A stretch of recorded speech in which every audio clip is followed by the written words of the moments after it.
Hello everyone, myself Jayashree and I belong to the Department of Electrical and Electronics Engineering of Rajagiri School of Engineering and Technology. This is my third lecture for Module 1 belonging to a course EE311 Electrical Drives and Control for Automation for the 5th semester Mechanical of KTU. Now today in this lecture I will be mainly discussing upon the classification of DC generators based on excitation. And you know the broad classifications as separately excited DC generators and self-excited DC generators. Now before going into the details, let us see how you can represent a DC generator. And in the previous lecture you had studied for a machine to operate as generator, you need a magnetic system. And in large machine, these magnets are made up of electromagnets. And around each pole, there is a winding called the exciting winding or the field winding, and the field winding has to be excited with DC. And depending upon the direction of the current, one becomes a north pole and the other becomes a south pole.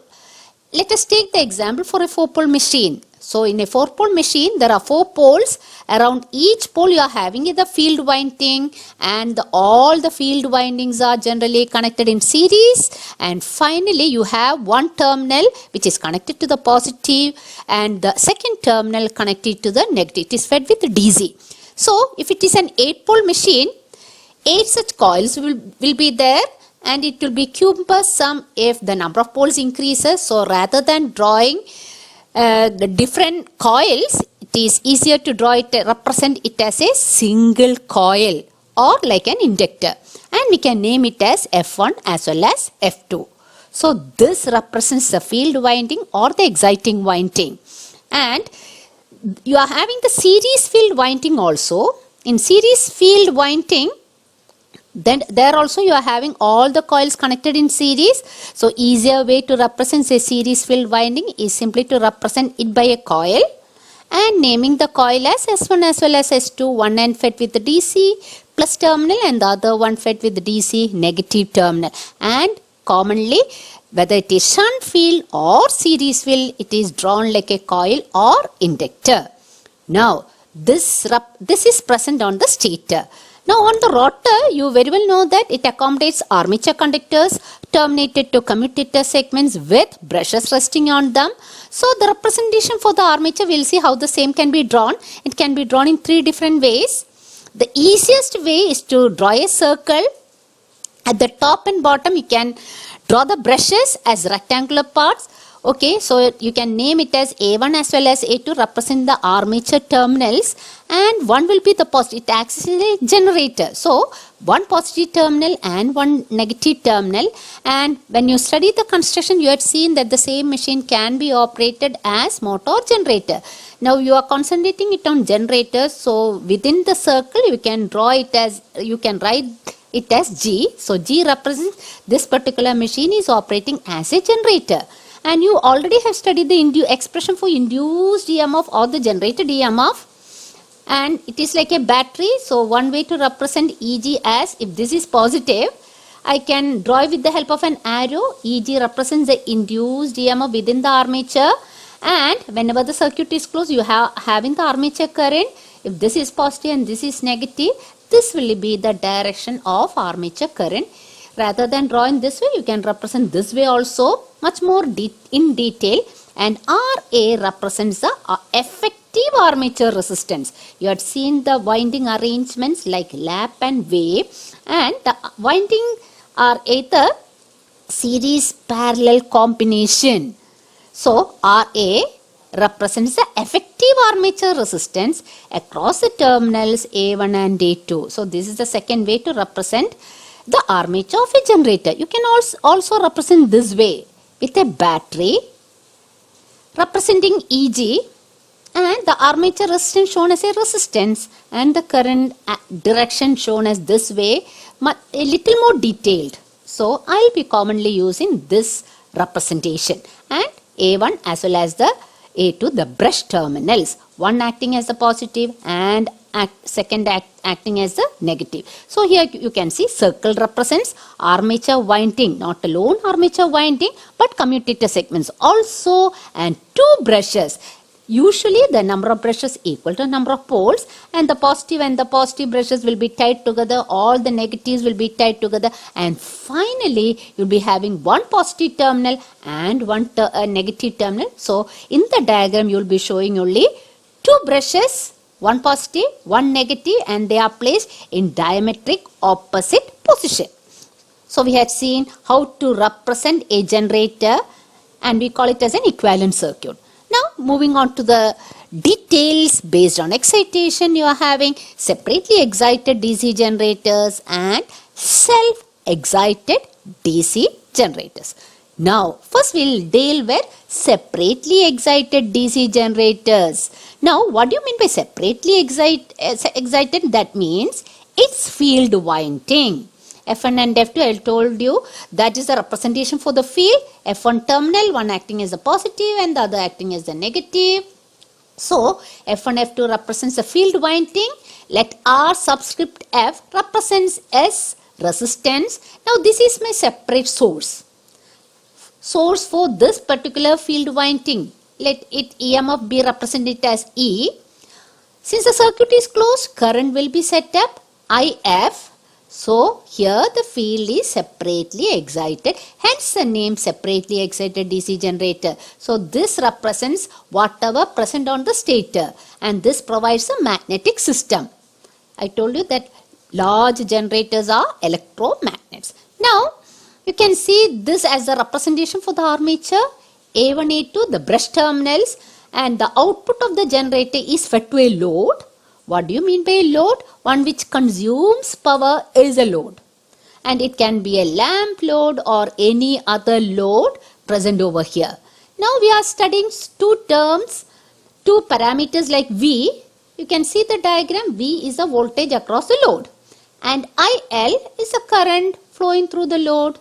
Now the generated EMF, you know that the generated EMF is having a particular expression like this. Zn 5 by 60 into P divided by A, and whether it is lap winding or wave winding, this stands as the general equation. A equal to P for lap winding and A equal to 2 for wave winding. Now you already seen Z, the total number of conductors is a constant. T, the number of poles is a constant, and A, the number of parallel paths is a constant. Those are fixed at the time of construction. 60 is also a constant. So we can say that generated EMF, actually it is a generated EMF in any parallel path, is directly proportional to N and phi. Now what is N? The speed at which the generator is driven with the help of a prime mover. That can be held constant. So if N is held constant, we can say that generated EMF is proportional to phi. What is phi? It's the flux per pole. Now what does it depend upon? It depends upon the strength of the field current. So we can say that the working flux is depend upon the field current. How can you vary this one? You can vary it is a variable DC source. You can vary this source, that way you can vary IF. Varying IF means you are varying flux, so we can say that generated EMF is directly proportional to phi. Or you can say that generated EMF is directly proportional to field current. Now one important thing regarding the arrangement or drawing, you can see this is my field winding axis, and this can be called as a brush axis. And usually it is drawn this way. The field axis is perpendicular to a brush axis. What is the reason? You have studied dynamically induced EMF. The expression for same is E is equal to BLV sin theta. Dynamically induced EMF is maximum when the field axis, when theta is equal to 90, that means field axis is perpendicular to brush axis. So keeping that in mind, we draw this way, the field axis perpendicular to the brush axis. And you might also be remembering the Fleming's right hand rule. How you hold the three fingers? They are in mutually perpendicular direction. If F indicates the direction of the forefinger indicates the direction of the field, thumb indicates the motion of the conductor. Now the second finger indicates the direction of induced current. All are held apart by 90 degrees. So that's the reason why we represent the machine this way. Now there are some notations over here. Already discussed. IF is the field current. RF is the field circuit resistance. IA current flowing through the armature winding. IL, already told you it is a current flowing through the load. Now, how do you get this expression? E.g., the generated EMF. The earlier one, you already seen that is in terms of the machine parameters. Now, in terms of the voltage, I can get the induced EMF. It is here the voltage is being generated. It should overcome the IaRa drop. What is left behind will be available across the load. So, applying KVL, you get Eg is equal to terminal voltage V plus drop taking place in the armature. This armature resistance will be pretty less. So, if there will be a very small voltage drop taking place within the armature, this will be almost equal to V. This drop will be quite negligible. Anyway, mathematically it can be represented as Eg. In terms of voltage and voltage drops, I can say terminal voltage plus IaRa. Now, if you are interested in getting the terminal voltage, same can be obtained from this. How can you get? V is equal to Eg minus Ia into Ra. What is V? So we commonly call it as a terminal voltage. Keep in mind it is a voltage available across the load. Now there is a power developed within the armature which is fed to the load. Now what is power developed within the armature? It is the voltage within the generator and the armature current. So it is Eg into Ia. And whole of this power is not available across the load because of some losses that will come later. Now power delivered to load is the product of voltage across the load and current through the load. So it is V into IL. So PD represents developed power and power delivered to load, that is your output, and it is designated as P into O, and power, the unit is watts. So PD is equal to Eg into Ia watts, and power delivered to load PO is equal to V into IL watts. So this is regarding separately excited DC generator. Now we'll see the applications of separately excited. Very important advantage of separately excited DC generators. It gives quick response and that too more precise when compared to self-excited. Okay, so that is the advantage of separately excited. Now it can be used for speed control of DC shunt motor, another application. Now we'll see the second type as a self-excited. What do you mean by self-excitation? It is excited, the field is excited by the current produced by the generator itself. We'll see. So three types are there. You are having the DC shunt generator, DC series generator, and also you are having the DC compound generator. Now for the machine to operate as self-excited DC generator, there is the need for the residual magnetism. You already studied the hysteresis loop, the magnetization curve, and you are familiar with the term residual magnetism. So there should be some leftover magnetism even when the field is unexcited. So residual magnetism is needed to initiate the process of providing field flux. So we'll see one by one. You are having the shunt generator. Now what do you mean by the term shunt? Shunt means parallel. So you can see being a self-excited. Now Ia, we already know that is armature current. Applying KCL, you know armature current entering a junction should be equal to current leaving a junction. So Ia is equal to IL plus ISH. Now the greater part of the armature current should be fed to the load. So this is actually limited to a very small value. It is usually limited to 2 to 5% of the armature current. So in order to limit the armature field current to 2 to 5% of armature current, this is usually constructed with high resistance. So the field poles, since it handles a smaller magnitude of the current, it is made up of thin wire. And you know flux, MMF is the cause which produces flux. Since N into I, since the magnitude of the current is less, what should be done? It should be made with more number of turns. N is made more. So that's the reason why it is drawn with more number of loops. So let RSH represents the shunt field resistance. And you know ISH, being a shunt machine, I have reassigned IF, the field current, as ISH. See the direction. So this current produces the working flux. F1 and F2, the field terminals connected across A1, A2. Hence, it is called the shunt generator. And I told you one important thing regarding how to draw the field winding. The field axis should be drawn perpendicular to the brush axis. Now, A1 and A2 are the brush terminals. This is my load, variable 1. Arrow indicates is a variable 1, similar to a previous one. Voltage available across the load is V. Current flowing through the load is IL. Applying KCL, I know that IA is equal to IL plus ISH. Now we'll see the next one. So these things you already discussed, all these things. Now how to determine ISH? ISH is the current flowing through the field winding. Voltage available across F1 and F2 is what? It is V. And its resistance is RSH. So how can you determine the current? Applying Ohm's law, it is V divided by RSH. And similar to the previous generator, you are having the generated EMF. Applying KVL to the closed loop, EG should overcome IARA drop, and V is my terminal voltage. So EG, very similar to your previous one, EG is equal to V plus IA into RA.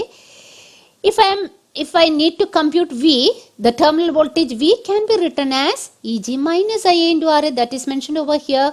And applying KCL, IA is equal to IL plus ISH, that we already seen.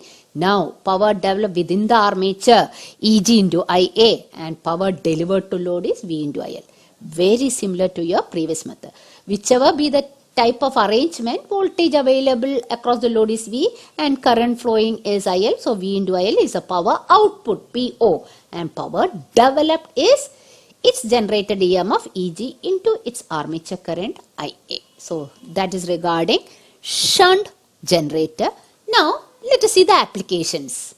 So, I told you that it acts as like a battery. So, it can be used as an almost a constant voltage source. Now, next application is field excitation of alternator. Alternator is nothing but an AC generator. There also you are having very large magnets and you need those magnets are electromagnets and its field has to be excited with DC. So on the same shaft you can provide a DC shunt generator and provide excitation to the alternator field with the help of a DC shunt generator. Now it can be used for lighting and some other power supply purpose. Now it can be used for battery charging and it can also be used for electroplating and even it can be used for electrolysis. These are the few applications of shunt generator which comes under self-excited. Next we will see series generator. From the name itself you know that its field winding is coming in series with the armature. You can see it comes under self-excited. So its field winding, field current has to be fed by the armature itself. Now being a series generator, its field winding is coming in series with the armature. Not alone that it is also coming in series with the load. Trace the path. There is only one and one path. And ISC represents the series field current. IA represents the armature current. IL represents the load current. So I can assign this way. IA is same as ISC is same as IL. Now the generated EMF EG. Applying KVL, we know that the generated EMF is equal to terminal voltage plus drop taking place in the armature. What is that? IA into RA. Not alone that, there is another small voltage drop taking place in the series field winding also. So, EG is equal to V plus drop taking place in the armature plus drop taking place in the series field winding. And you know IA and IS is one and the same. So that I can further simplify it as V plus IA into RA plus RSC. Now, if you want to get terminal voltage, obtain the same from the previous equation. V is equal to EG minus the two drops IARA and ISCRC. Now, power delivered to load. It's your power output. PO as V into IL. And power developed within the armature. Within the armature is your developed power. It is designated as PD, which is equal to EG into IA. So you have seen that all these equations are similar to all the machines. Okay, and unit is watts. So this is regarding the series generator. Now we'll see the applications. series, there is a lighting called arc lighting, series arc lighting. You can find series arrangement in airports, runways. So series incandescent lighting, there you use DC series generator as boosters for compensating the voltage drop in transmission lines, especially when the lines are getting loaded, especially in railway service. In diesel locomotives, actually we generally use DC series motor. During braking condition for a short period of time, it can act as a DC series generator. Now, DC shunt generator can be used as a constant voltage source. Now, DC series generator can be used as a constant current source. Whatever be the load condition, the current supply remains constant. Now, let's see shunt and series. Now, you are having another classification called compound generator. Now, around each poles, in shunt machine you are having only one winding, and series machine you are having another winding, which is a series one. Now, in a compound generator, around each poles you are having two sets of winding. One is a shunt field winding and second is a series field winding. Now, you can arrange this in different fashions. Generally, two arrangements are there. One is a short shunt DC compound generator, and second is a long shunt DC compound generator. So in this figure you can see the field pole. It is having concentric winding, shunt field winding as well as a series field winding around. Now we'll first see short shunt. So we had seen it needs two winding. The shunt field winding and series field is actually a combination of shunt and series. You can see the field winding F1 and F2 connected across A1 and A2, there is no doubt. And this part you can see S1 and S2 connected in series with the load. So you can find shunt and series, and this arrangement is called the short shunt. Now you can see ISC, the series field current is same as the load current, and applying KCL, you know that IA, incoming current, is equal to outgoing current. So IA should be equal to IL plus ISH. Now how to find ISH? What's the voltage coming across these 2 points F1 and F2? It is V. So it is V plus ISC RSC. So ISH can be written as this voltage is not V alone, it is V plus ISC RSC. That voltage divided by its resistance. So the shunt field current ISH is equal to V plus ISC RSC divided by RSH. So that gives you the magnitude of ISH. Now what is the generated EMF? Generated EMF must overcome IRA drop and drop taking place in the series field winding. So plus the terminal voltage. So EG is equal to V plus IARA plus ISC RSC. Now the terminal voltage can be computed from this equation as EG minus IARA minus ISC RSC, and power developed within the armature is EG into IA, and the power output or power delivered to load PO as V into IL. So this is the, so have a keen look at the short shunt, series field winding coming in series with the load, shunt field coming across A1 and A2. Now we'll see the next step, long shunt. What do you mean by long shunt? This particular path is comparatively longer than the previous one. In this case, you can see the series field coming in series with the armature, and series field current is same as the armature current, and applying KCL over here, IA is equal to IL plus ISH. Now what is ISH? Voltage coming across F1 and F2 is V, so it is V divided by RSH. As already discussed, IA and IS is one and the same, and the armature current IL is equal to IL plus ISH. Now the generated EMF must overcome IARA drop and the drop taking place in the series field winding. So EG, the generated EMF applying KVL to this particular closed loop, EG is equal to V plus IARA plus ISC RSC, or else I can write V plus IA into RA plus RC, because the same current is flowing to this resistance and this one. Now the terminal voltage V is equal to EG minus the two drops, or else I can write Eg minus Ia into Ra plus Rc. Now power delivered to load, power output, V into IL. Power developed within the armature, it is Eg into Ia, and the unit is watts. So we have seen long shunt and short shunt. Long shunt means this particular armature path is somewhat longer. In the previous case, you can see this is shorter compared to this one. So that way you can keep in mind. So this is long shunt and the previous one was short shunt. Now you are having compounding. There are two types of compounding. I think this figure is earlier familiar to you. You are having the shunt field winding and series field winding around the same poles. Usually the shunt field is stronger than the series field. Now you can have two arrangements. If this is the direction of the series field current, both the currents are in same direction. So the flux produced by this current aids this one. So there is strengthening of the flux. Working flux magnitude increases. So we can say it is cumulative compounded. Now you can have another arrangement in which the direction of series field current is reversed. So if this is reversed, the flux produced by this series field current opposes the shunt field current. So what happens to net magnitude of the flux? Net magnitude of the working flux decreases, and we call that compounding as differential compounding.